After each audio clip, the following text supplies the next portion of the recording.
Hello everyone, I hope you're doing good. I'm Keisha Bizimana and today I'm excited to introduce y'all to business world in South Africa. My fellow classmates are going to expand our knowledge in business in South Africa, business etiquette, negotiating a business deal, Flemish, Belgium and European companies in South Africa. But first, how well do you know South Africa? Here's an introduction to South Africa. Before doing business in a country, I believe you need to know the overall key points about South Africa. So, South Africa is located in the southern part of Africa. Its neighboring countries are Namibia, Botswana, Zimbabwe, Mozambique, Eswatini, and Lesotho. Its capital city is Pretoria. The largest city is Johannesburg. The population recorded in 2023 is 16 million people. With the heavy history South Africa has, they have a huge ethnic composition, which includes Black African, colored, white, and Indian Asian. The currency used are South African rands. Here are other three major factors that I believe are important before doing a business in a country. So I'm talking about the government, the climate, and the economy. So you should know that South Africa is a constitutional democracy with a president as both head of state and government. The climate ranges from desert in northwest to subtropical on the eastern coast.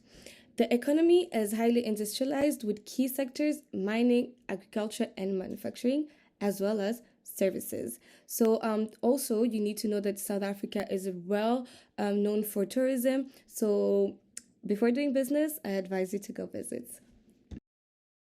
So, my name is Michaela, and I'll be talking about what it's like to do business in South Africa. There are a lot of different ethnicities and tribes in South Africa. South Africa is kind of just like Belgium, a very diverse country with a majority of Black African people living there. Based on some research, different ethnicities focus on different types of businesses. For example, Indian South African people they focus more on retail, textile, and food services, whereas Afrikaners focus more on agriculture, banking, and the transport sector. The Zulu entrepreneurs focus on tourism, crafting, and small scale trading, since in tribes it is very common to have very creative traditions where they also do crafting. The Xhosa entrepreneurs focus more on urban startups and hospitality and creative industries like music and so much more. And a colored community is basically means people who are mixed. So, for example, African people and Indian, or African and white and Indian, different combinations. They focus more on the fishing, wine, and tourism sector. Different cultures do business in different ways, so this is something I briefly want to go over now. So I have decided to focus on two specific groups, which one of them is the Xhosa. Um, and yeah, so they're a tribe who put emphasis really in on community and making collective decisions. So for them, collaboration between each other is very important. Um, and this, we see also coming back in the way they do business. And if we look at the Afrikaners, which are the population of the inhabitants of South Africa, they kind of lean more towards the Western style, where they value individualism very much and being assertive. So they focus more on a hierarchy in doing business.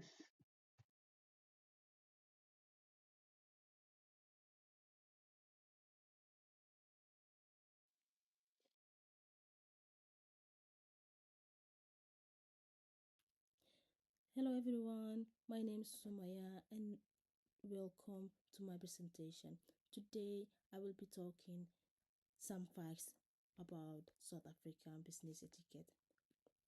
But first, did you know that South Africa is a unique and diverse country with a blend of cultures, languages, and traditions, making it essential to understand the proper business practices to succeed in this vibrant market. This presentation will cover key aspects of South African business etiquette, such as communication styles, time management, and cultural sensitivities. Let's dive into it. First, greeting. Warm and formal handshake may last longer than a usual. Use titles and less use titles and last names unless invited to use first name. Communication styles. Patience and indirectness are valued. Nonverbal goes play a significant role. Time management. Be on time on your job. Be on time when coming to your job, when coming to your work and to your meetings. Always be on time. Cultural sensitivities. Respect. High, hierarchies and seniority. Reli- Religion and tradition often influence business practices. So, respect religion and traditions. Now, I want to give you some tips. So, I want to give you 5 tips. First, research. What I mean by research is understand the country's cultural norms and etiquette. Make a research. What are their cultures? What are um, their etiquette? How do they work? And how can I work with them? Etc. and etc. All of that. Build relationships. Personal trust often precedes business discussions. Dress code. Formal tie is generally standard. Traditional clothing may be suitable in some contexts. Patience in negotiations. What I mean by that is this, decision making can be slower, so your understanding, respect local customs. I mean, be open, adaptable, and respectful of traditions.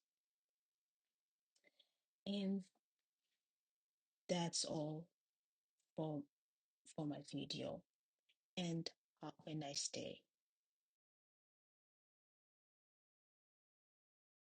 Let's go for negotiating a business deal in South Africa. First of all, key characteristic or values in South Africa as well as in a lot of other places in the world is the value placed on trusting relationships. One aspect of doing business here that is often not mandatory for your first contact or communication. As people do business together, the expectation is for business counterparts to get to know one another more as time goes by. For Afrikaners and Black South Africans, however, relationships building is often more important than the bottom line, and they will want to put some time in to develop strong relationships before closing deals. Business people in South Africa tend to be more direct and very blunt. If they do not say no more or less straight away, it is because they are not acclimated to it. They value speaking over manners or diplomacy, usually tend to be direct in sharing their views, problems, and feelings. Lastly, business networking plays an important role in growing a business in South Africa. It develops a connection with the people you encounter. You have a chance to interact with the business people, be a part, and have an image. It helps to gain a knowledge and boost your communication skills with dealing South African people.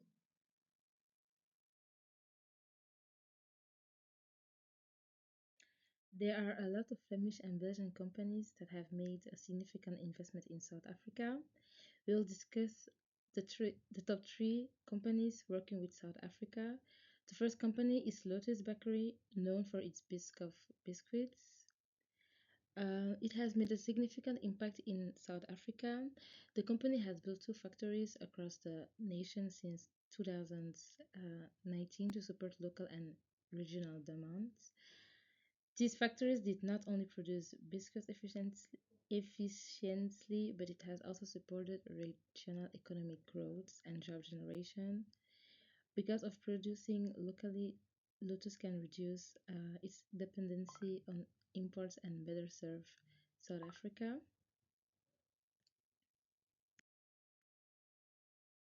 Beyond this, Soudal is the second company doing business in Belgium. With Belgium, Soudal is a company who sells materials as sealants, adhesives, and foams and is known as the global leader in construction. Soudal expanded its operation in South Africa and opened a large warehouse in Johannesburg. Because of the opening of the warehouse, it gave Soudal the opportunity to sell sealants, adhesives, and foams to nearby companies and industries. With this growth, Soudal can better support South Africa's constructions and maintenance industries and increase access to high quality building solutions.